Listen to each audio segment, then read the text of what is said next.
Maman disait toujours, la vie c'est comme une boîte de chocolat. La première règle du Fight Club est, il est interdit de parler du Fight Club. My name's Bond. James Bond. Je suis ton père. Bienvenue dans ce nouveau numéro de votre rendez-vous hebdomadaire consacré au cinéma. C'est l'instant ciné et comme chaque semaine on se retrouve pour parler de toute l'actu ciné avec 5 infos que j'ai soigneusement sélectionnées pour vous et en seconde partie d'émission, je reviens sur un film à aller découvrir en ce moment dans les salles de cinéma. Alors sans plus attendre, on passe tout de suite aux actus. Notre première info nous vient du site Deadline et le site américain rapporte qu'un film live action, Beyblade, est en développement du côté du studio Paramount. Beyblade, c'est un célèbre manga qui a été adapté en dessin animé et qui a été popularisé maintenant, je sais pas, une bonne dizaine d'années. Moi je me souviens quand j'étais gamin, je jouais avec les toupies Beyblade, je regardais Beyblade sur Gulli le soir après l'école, c'était génial. Donc cette nouvelle m'enthousiasme énormément et ça sera Jerry Bruckheimer, le célèbre producteur qui a produit entre autres la saga Pirates des Caraïbes ou encore la saga Bad Boys, qui sera à la production de ce film, donc du côté de la Paramount.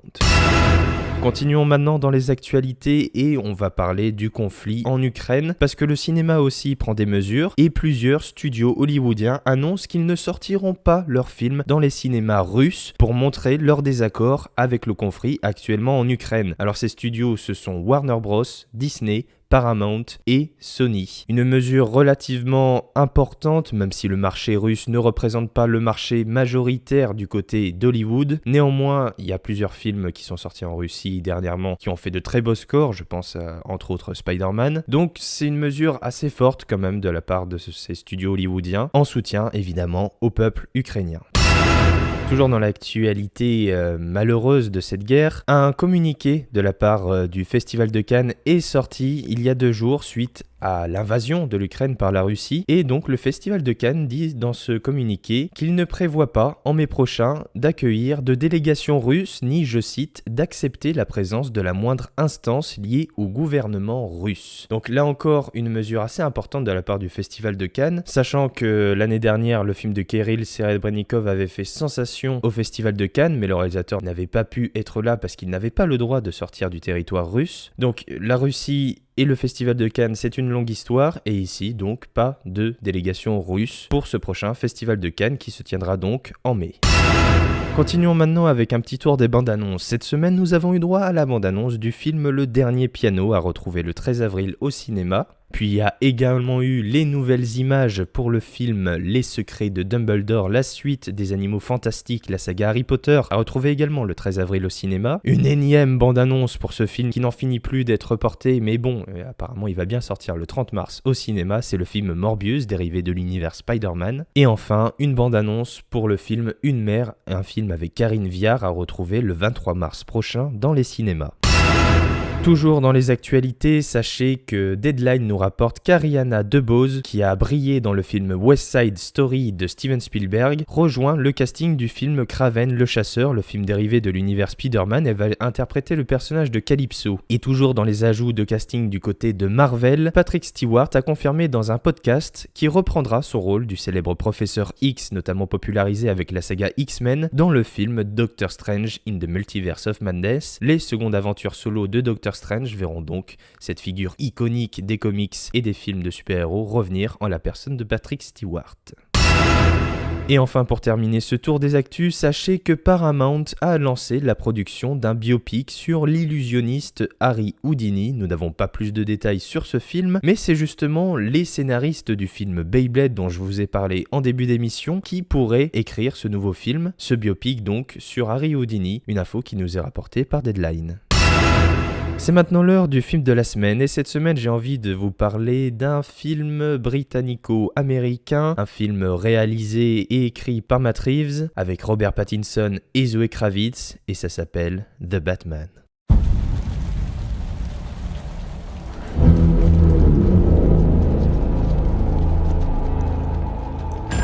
Police! Hands up! Stay still! Get out of here!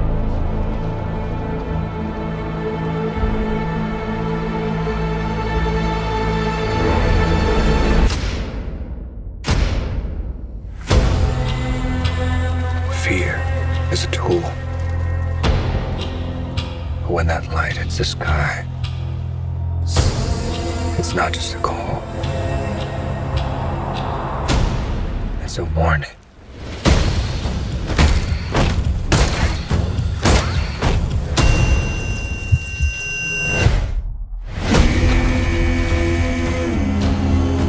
I've been trying to reach you. Where's the gun? This is a powder keg, and Riddler's the match. I can take care of myself. If this continues, it won't be long before you've nothing left. I don't care what happens to me. It's only gonna get worse for you.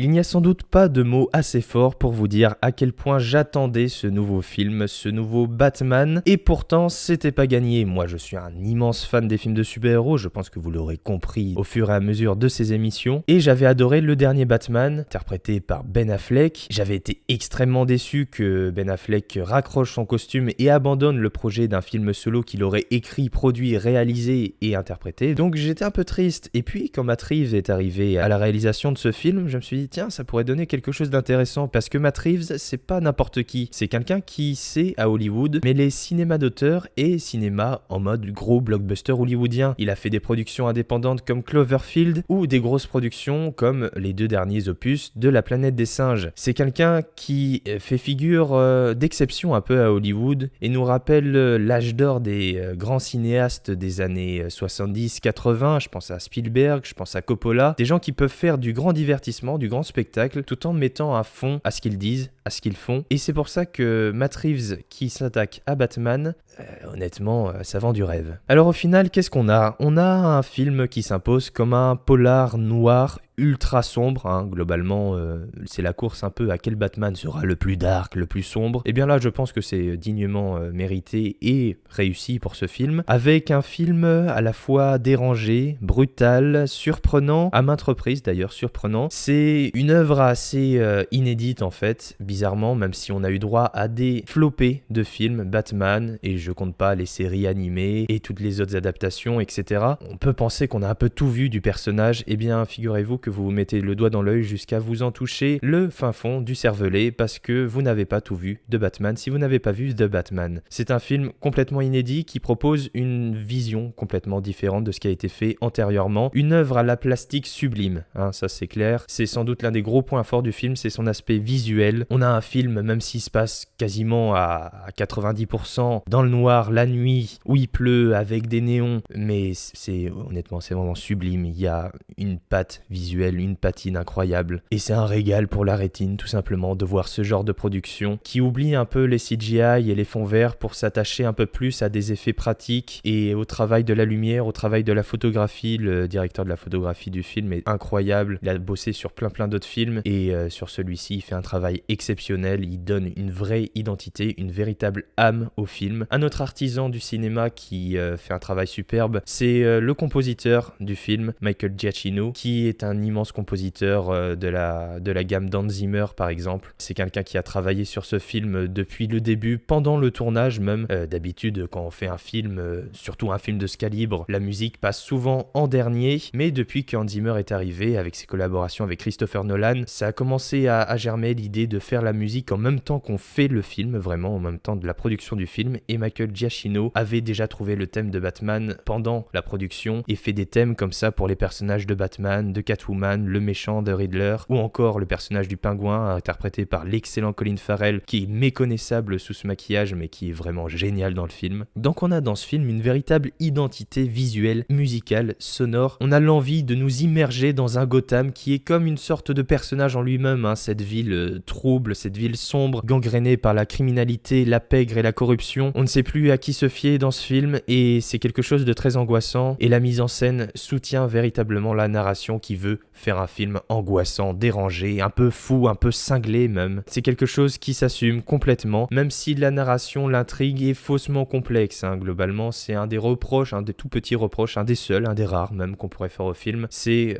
l'écriture du film et l'intrigue du film qui se veut complexe, mais en fait non, pas du tout. Mais à la limite, c'est pas grave, on s'en fiche parce que c'est tellement bien exécuté. Matt Reeves propose une version complètement inédite du personnage qui s'assume et redéfinit en fait sa propre mythologie. compris. En fait, le film est une sorte de marche funèbre un peu avec l'utilisation de thèmes plus classiques, notamment musicalement. Ça se veut une sorte de film qui aborde un lyrisme gothique avec une plastique visuelle et sonore. Et tout ça, ça fait une sorte de cohésion qui fait que le film fonctionne énormément. Je pense que c'est l'un des points forts du film, c'est qu'en fait, c'est un film cohérent, là où on a des productions hollywoodiennes qui partent un peu dans tous les sens. On a l'impression que c'est des morceaux rattachés les uns les autres. Ici, on a un univers cohérent pendant près de 3 heures et je vous assure, on les voit pas passer. On a quelque chose qui fonctionne parfaitement à merveille, un orchestre réglé au millimètre et ça fonctionne super bien. Donc vous l'aurez compris, cette semaine, je vous conseille d'aller voir The Batman. Si vous êtes fan du super-héros, vous ne serez pas déçus. Si vous n'êtes absolument pas fan, je vous conseille quand même d'y aller parce que c'est quelque chose d'incroyable. C'est une œuvre assez inédite, vous l'aurez compris,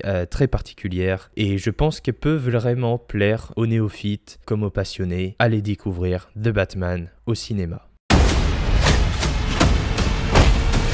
Whoa, take it easy, sweetheart. Hear everything they say, ain't you? Maybe we're not so different. Who are you under there?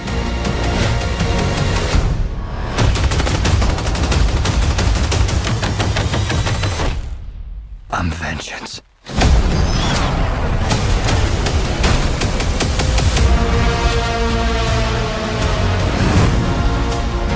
What's black and blue and dead all over? You. Dear God.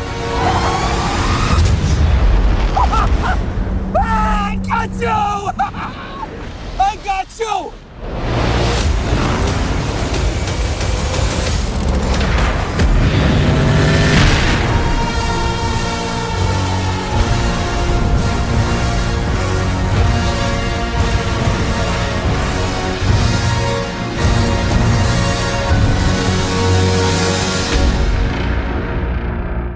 Voilà, c'est tout pour cette semaine. Je vous remercie d'avoir écouté cette émission. Je vous encourage bien évidemment à vous abonner pour avoir directement chaque émission dès leur sortie. Vous pouvez également me suivre sur Twitter et Instagram pour être au courant des dernières actus cinématographiques à la mode. Les liens sont comme d'hab en description. Voilà, bonne fin de semaine, bon week-end. On se retrouve la semaine prochaine pour un nouveau numéro de l'Instant Ciné. Plein d'actualités, de cinéma, vous l'aurez compris. Alors à la semaine prochaine. Ça dépasse tout ce que j'ai pu imaginer.